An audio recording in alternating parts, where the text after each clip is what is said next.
Fear is an invisible feeling, but you can sense it. Tonight's story is about a silent village, an ancient house, and a spirit that never found peace. The village was called Kothaltala, deep in rural Bengal. Very few people, no proper mobile signal, and absolute silence. A writer from the city, Arnab, came there to find peace and inspiration for his next novel. There was only one guest house, the old Malik house, over 200 years old. Moss growing on the roof, broken wooden windows creaking in the wind. When Arnab first saw it, a cold breeze brushed past him. He whispered, perfect place to write horror. But what he didn't know was, he wouldn't be writing the story. The story was going to write him. First night, the room was dark, lit only by a small lantern. Around 2 a.m., he heard crying. Is someone there? Arnab whispered.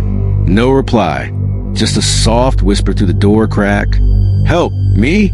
He thought it was a dream. But the voice came again the next night. And the next, always the same words. Help me. Next morning, Arnab went to the local tea stall.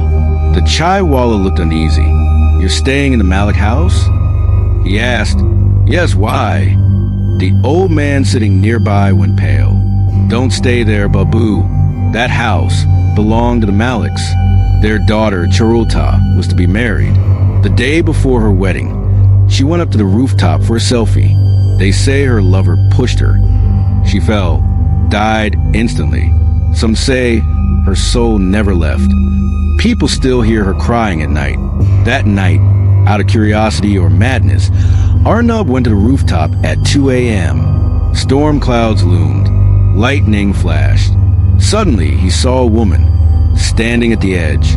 White sari, long loose hair, face hidden in the shadows.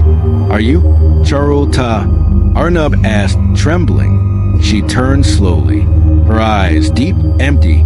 He pushed me. I didn't want to die. Now, when someone comes, I take them with me. Arnab tried to run, but his feet wouldn't move. She lunged forward, screaming, stay with me forever. Next morning, the villagers found Arnab unconscious near the edge of the roof. When he opened his eyes, he said just one thing. She's still there. Never go into that house again. From that day, the Malik house was locked forever. But even now at night, if you walk nearby, you might hear a soft whisper. Help me? Fear may not always be seen, but some experiences leave marks forever. That was tonight's tale of a restless soul.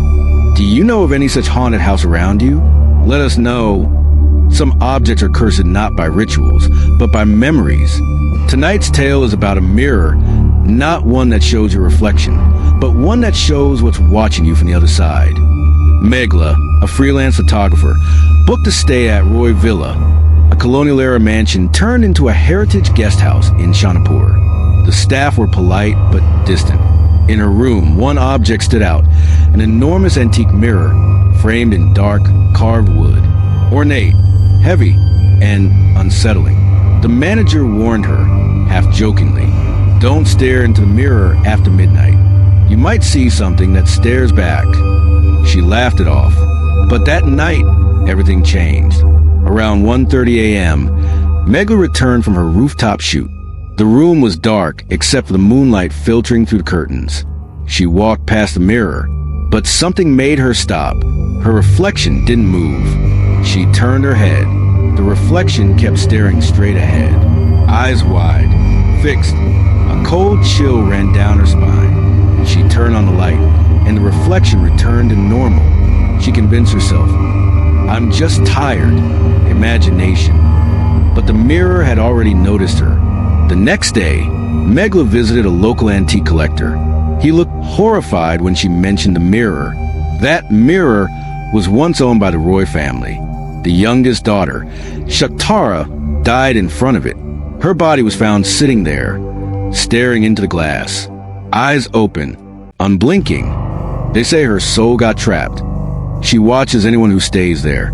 If she likes you, you see nothing. But if she chooses you, she follows you. Megla laughed nervously. Are you saying a ghost is watching me through the mirror? He didn't laugh back. The next day, Megla visited a local antique collector. He looked horrified when she mentioned the mirror. That mirror was once owned by the Roy family. The youngest daughter, Shaktara, died in front of it. Her body was found sitting there, staring into the glass, eyes open, unblinking. They say her soul got trapped. She watches anyone who stays there. If she likes you, you see nothing. But if she chooses you, she follows you. Megla laughed nervously. Are you saying a ghost is watching me through the mirror? He didn't laugh back. That night, Megla couldn't sleep. At exactly midnight, she heard a soft knock from inside the mirror. Not on the door, not on the wall, from inside the mirror. Knock, knock, knock. She slowly looked up. There was a figure in the reflection, standing behind her. Long, tangled hair, pale face, hollow eyes, a faint smile. She spun around. No one there. But in the mirror, the girl remained, and she whispered, "Your eyes are beautiful." The next morning, the manager found Megla's room empty.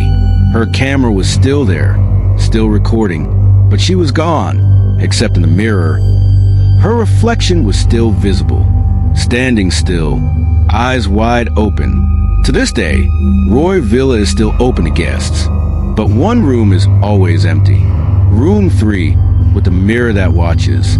Some guests say, if you stand in front alone, you'll see a woman in the reflection, one who doesn't belong to you. And sometimes you might see two. Some stories end. Others get trapped. That was the tale of the mirror that doesn't reflect. It records. Have you ever looked into a mirror and seen something that wasn't there a moment ago? Maybe something is still watching.